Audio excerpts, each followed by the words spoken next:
Lisby Dingus. And my name is Marielle Brady. And we are first year IMGD MFA students here at the School of Cinematic Arts, and we are going to walk you through our prototype of Wellbeing. Just to give you a little bit of background about us, I actually started my career as a teacher and a curriculum designer, so educational games have a special place in my heart, and so I'm really excited about this project.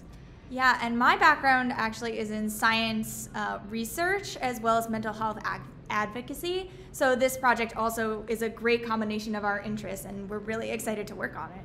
All right, so let's go through our prototype. It's a prototype, so some things are going to be a little bit choppy, but we're going to walk you through it. That's why I made this extra video. Okay, so here we are on our title page, and let's begin. Okay, so it starts out, we have Charlotte has just moved into her new home. This is our main character, but we are not super set on her design yet. Do you want to talk a little bit about the character design? Yeah, so we thought really carefully about how we wanted to depict our main character. We're really interested in the idea of community science and the idea that you don't have to be a card-carrying PhD in order to be a scientist. And so we were thinking about what that depiction would look like, and we thought about doing animal characters to be more approachable to a broad audience and a broad range of ages, from middle school to hopefully adults who would be interested in something like an Animal Crossing aesthetic. It plays on a lot of fairy tale aesthetics as well. And we just wanted to make sure that this would be a universally accessible story. Yeah, so I'm going through the first conversation right now. I'm not voicing over the whole thing because you can play the game yourself. But Charlotte and Barry are having a conversation where Barry is going to turn the dirt in Charlotte's garden and give her her very first plant to start us off. So he turns the soil, we get our garden plot. Of course, none of this art is final, but now we have a plant over here that's grayed out, and when we select it, that lets us know what plant we're going to be planting in the garden, and we can plant our flower, and now that we have a flower in our garden, we have a bee that is coming to visit it. We wanted this to be customizable, and we want to keep working on this system, but we really want the player to be able to customize the garden and have it feel like their own. So now that the bee is in the garden, they're going to talk about pollinators, and Barry is going to introduce Charlotte to the idea of why a native flower garden is important for pollinators, and later in the game we're going to also learn why it's important for Charlotte's own mental health. Yeah, so the story is really meant to weave together both the benefits of planting a native garden, some of the pros and cons of conducting community science and the trials and tribulations that go along with that, as well as the personal influence that growing a native garden or engaging with one of these communities, both locally, as in the case of Barry being Charlotte's neighbor, as well as online, which would be a feature implemented in the game later, is connecting to other citizen scientists or community scientists online. Yeah, so this is where Barry introduces Charlotte to the idea of her journal. He asked her to take photos as well, and we would like to eventually have a photo taking feature, kind of like Pokemon Snap. Right now you just click on the bee and your photo shows up, but we would like the photos to be real photos that the players have taken, again for that level of personalization. So this is also based on our research and work with iNaturalist, because you in real life as a community scientist would want to take photos of these animals that you see in your garden so that they can be identified by the experts. So we have our bee here, and we are going to click on it to add it to our journal. So here is our first entry.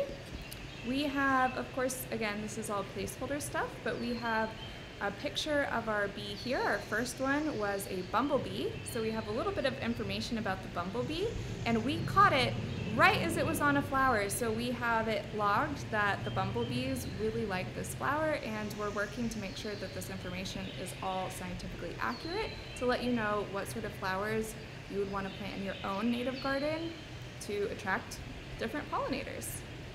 Yeah, and we really wanted the information in the journal also to be scaffolded. So it would start out with some basic information that would be accessible to all ages, but if older players were interested in learning more about some of these resources, we would have more and more information that people could dive deeper into. Absolutely. So now that we have our first entry, Barry's impressed. He's given us some more flowers. So we can click on these flowers and plant more types of flowers in our garden. So we've got some California poppies, we have some purple coneflowers, aka echinacea, and you can see that as we plant more flowers in our garden, we have some more bees. So let's take a look at this guy. So when we click on him, we get a notification that we've added that bee to our journal. An indication that Charlotte is taking a photo, and Barry is asking us to take pictures of bees on the flowers because that is how we log information about which flowers each bee prefers. So we can click on a bee when it's visiting a flower to add that data to our journal. So you can see that we have our bumblebee listing here, and we have one of the flowers it likes, but the other one's a mystery. So we're gonna have to look and try to catch the bumblebee in the act of visiting that flower. And since we have added this sweat bee over here, also called a lasioglossum, I hope I am saying that correctly, this is why we have science advisors. So we need to figure out which flowers that one likes. Oh, look at that. The bumblebee was on the California poppy. So our bee listing is complete. If we open up our bumblebee listing, that one's all good. So now we just gotta observe the sweat bee over here. All right, so we got it on the California poppy, and what else is it going to do? You'll notice that there's actually a system here for nectar regeneration. So this California sweat bee, you may have noticed it, already visited this purple coneflower right here. I know that it likes the purple coneflower because I've been researching bees. Oh, I missed it, didn't I? And learned about this game, we can plant another purple coneflower. But once the bee visits a certain flower, there's a regeneration time so that they will actually go and look for other flowers to visit. Mm-hmm. So here we go.